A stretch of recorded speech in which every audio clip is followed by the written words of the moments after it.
Meanwhile, new CBS News polling reveals how Americans are feeling about the U.S. strikes in Iran. CBS News Executive Director of Elections and Surveys, Anthony Salvanto, joins us now. Anthony, it's great to see you. I think we've all been wondering how Americans are feeling about these strikes. What have you found? How are you, Caitlin? Well, look, on net, you get this 56% disapproval, but within that really stands out is the way Republicans feel about all this. So let me show you the partisan breakdown, because you get this 85% of Republicans who approve of the strikes. That stands apart from the very small percentages of Democrats, relatively small percent of independents. But what's also behind that is that Republicans are even more likely to say that Iran, if they had a nuclear weapon, that would be a threat to U.S. security. In fact, that sentiment was spread across bipartisan lines,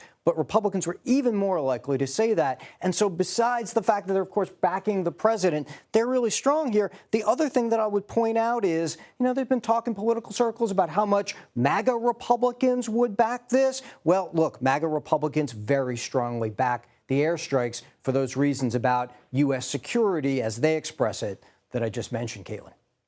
Yeah, that is an interesting breakdown within the party, too, Anthony. I'm wondering how everyone is feeling when it comes to kind of this wider conflict in the Middle East. Yeah. So I'm going to scroll through a couple of things. The first is, going forward, do folks have confidence in the Trump administration's handling of this? Here again, you see big numbers of Republicans, independents and Democrats less so. But here's to your question, what people think about what could happen. This is kind of the balance, right? They see a security threat from potential Iranian nuclear weapon, but there's also this widespread concern that these airstrikes could lead to a wider war for the U.S. and Iran. And that spans party lines, too. The only question is apparently how people weigh those two considerations. Republicans weighing them on the side of the president, Democrats, independents, much less so, but there is that concern, Caitlin.